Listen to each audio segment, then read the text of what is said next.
Chris, you have a lot of experience in finding companies that are overvalued in the past, that you would look into them, especially China-related companies that would go public here. Can you tell us about that? And how would you go about valuing companies? What do you look into when you're thinking about investing in a company? Well, personally, I wouldn't own anything that's an ADR from China. That's just me. I've seen so much egregious fraud in my very short career that it's just been stunning.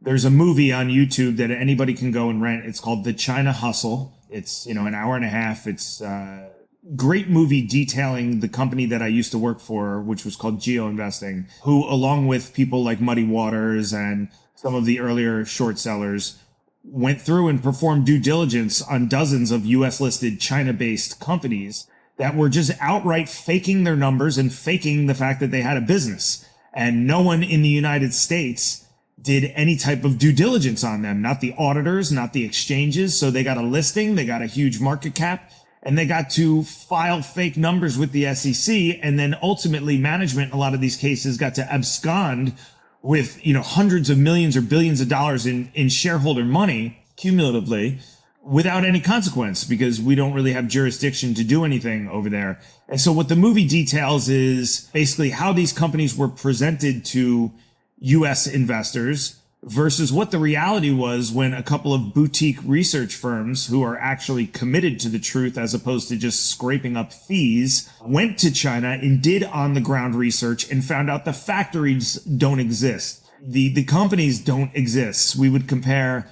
the SAIC filings in China, which were State Administration, Industry and Commerce, I think is what it stands for, filings, local filings in China, which had completely different sets of numbers than what these companies were filing with the Securities and Exchange Commission. So like with US companies, the devil is always in the details. For US companies, I say just crack open a 10K and read it from beginning to end. A 10K starts with the name of a company and its industry, its objectives, how long it's been around, where it's headquartered, how many employees it has, what revenue segments it has. And it goes all the way down through risk factors, through all the financials, all through management discussion analysis of the business, and covers every single thing you would ever want to know about a publicly traded company.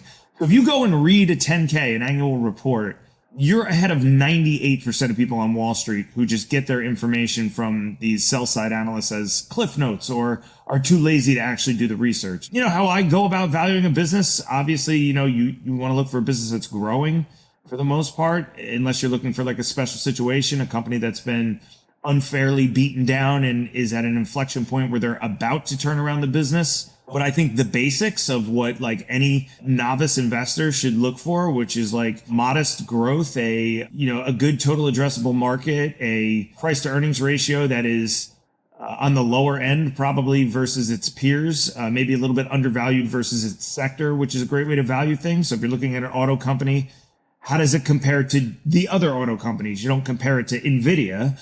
And in general, just companies that are well capitalized and have a good runway of cash flow and positive earnings ahead of them that they can sustain themselves, hopefully pay dividends, because when you're buying an equity, that's what you're buying. You're buying a share of a company's profits and cash flow out, X amount of years in the future, with the X being the multiple. Company earns $2 this year a share and they're trading at 20. You're paying for 10 times that company's earnings in the future. So you're hoping they either will duplicate that or hopefully grow into it, and those numbers will increase over the next 10 years. But that's like basically how to think about a price to earnings ratio is the amount of times you're paying for this year's profit per share. What you should be asking yourself is, okay, like, am I okay with the company needing to sustain this for X amount of years, with the X being the price to earnings ratio? So that's how I basically value companies. So essentially getting to their business, understanding their business, and knowing where they're going in the future, right? Comparing it to peers, yeah. Comparing it to their sector would be a great way to do it. And then, obviously making sure that they don't have an unmanageable debt load or that, there's some kind of growth prospects on the future. And then really the rest is for the investor to make up their mind. That's why reading the 10K is so great.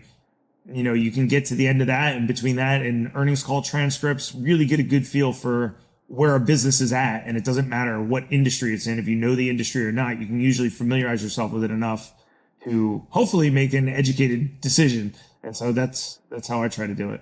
Are the Chinese companies that are listed, are they treated differently than American companies that are on the exchanges right now?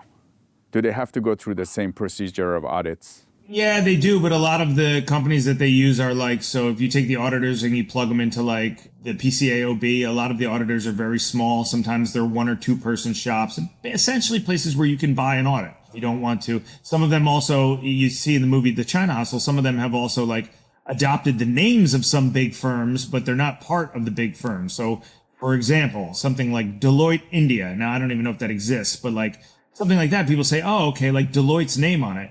But in a lot of those cases, it's not part of, Deloitte. It's an offshoot, or it's somebody paying to license the name, as was the case in years past. Generally, what we found years ago was that as long as the exchange fees were being paid, these companies could list through via reverse takeovers, which is like different than an IPO and doesn't offer up as much due diligence.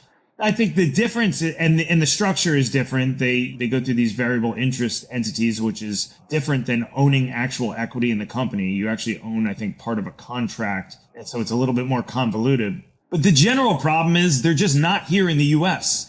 So they're extremely difficult to do due diligence on. Whereas somebody can go to Ford's plant in Dearborn, Michigan and see trucks rolling off the line and watch the vehicle carriers come out every day. You're not welcome to go to Guangzhou, China and sit outside of a factory with a camera and count the trucks. They don't particularly appreciate that. In the movie even, you see the story of one investigator who was doing some research for a company who wound up going to prison for that for 2 years or 2.5 years. It's frowned upon over there, telling the truth with regard to business or doing anything that stops or interrupts the spigot of fresh U.S. capital coming over to enrich these businessmen in China. It's so opaque, unless you really know what you're doing, I wouldn't be involved in any company headquartered, for the most part.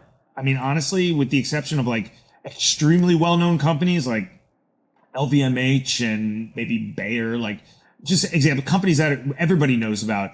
Other than that, I wouldn't be involved in companies that are domiciled outside of the US if you don't need to be. If you want exposure to China, if you told me I had to have some exposure to China, I'd get it through an emerging market ETF, because then you'd have China with a bunch of other countries in there as well. And not everything is frauds. There's legitimate companies. It's just that there was a groundswell of US listed China-based companies that wound up getting listed here in the US that turned out to be egregious frauds. Like the factory does not exist. The company does not exist.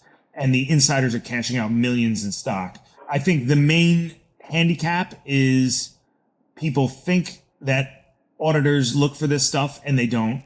In a lot of cases, the auditors are simply paid off. You can go to PCAOB's website and look at an auditor's track record, which is what I would encourage people to do when they see a company's auditor, which is usually in the proxy statement. Look them up, see if they have any demerits, see how many employees they have. I mean, many times we found these were small 1 or 2 person firms working out of a mini mall in Boca Raton, Florida. Like, what the hell are they going to know about going to Beijing? Nothing. They've never gone there. They've never visited. They're taking management's word for it.